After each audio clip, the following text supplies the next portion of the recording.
I'm Tom Antion. I'm a guy that's been around the speaking and entertaining circuit since around 1988. I've done over 2,700 paid presentations, so I'm a guy that kind of knows what he's talking about. Today, I want to talk to you a little bit about humorous speeches and how there's a skill set that goes along that can take your material and make it funnier.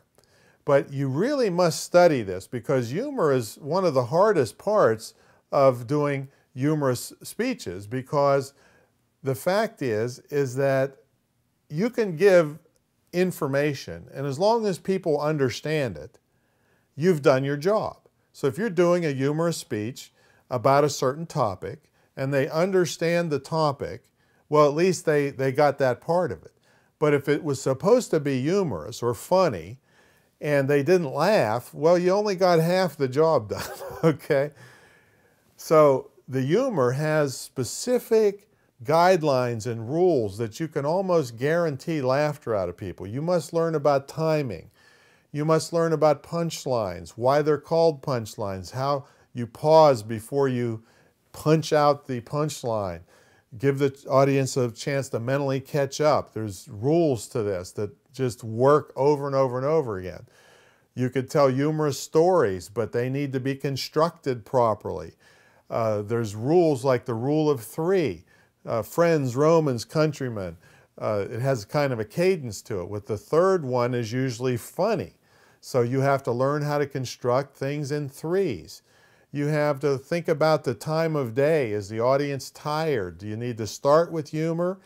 Or do you need to not start with humor and ease into your humor?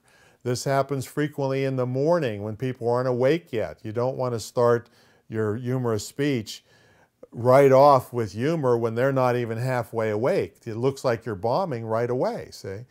What about the male-female audience mix? The females laugh easier in general. What about the reason they're there? What's their profession? Are they all trying to vie for a piece of business where a certain humor would be too frivolous? All of these things are factors. What about the room? Are there quirks about the room that you could mention? I know one time, even the menu at a luncheon. This was a lot of fun. I always remember this one.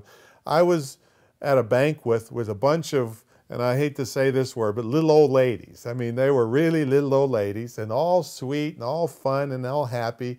And we're having lunch and they're talking about the tuna temptation. This is, oh, they're just raving about the tuna temptation. Oh, wasn't it wonderful? Oh, I just love that tuna temptation. They're just yapping all about this. Well, here I am watching all this, and I'm thinking about what my opening comments are going to be. Now, this is another tip for humorous speeches. You want to have more than one ready to go and be willing to throw any of your prepared comments out if something in the room is happening that would make a comment even better. So in this case, the whole room's abuzz about this tuna temptation. So I get up there on stage, and I'm a young guy and amongst all these little old ladies, and I said, well, I've really loved lunch today. I said, I normally don't like seafood, but that catfish convulsion was great. And they just cracked up. They were laughing for a couple minutes over until I got going, see? So even things right around you.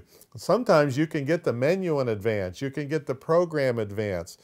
So there's just hundreds of things like this that you could learn about being much more humorous during your speeches. But you must take the time to learn them, because this is the hardest part of humorous speaking, is the humor. So come on over to amazingpublicspeaking.com. We have tons of information on how to use humor. Plus, we have plenty of information on how to be a professional speaker, how to get paid for your speeches. So come on over. We have cheap deals to help you get started. We have over 250 training videos there teaching you the little nuances of where to look and how to pick audience members out of the crowd to deliver punchlines to. And all those kinds of tips are over there from somebody who has done it to a high-level professional market for years and years and years. So come on over to Amazing Public Speaking, learn what you need to learn, and maybe, just maybe, I'll see you on the speaking circuit one of these days. I'm Tom Antion. Catch you later.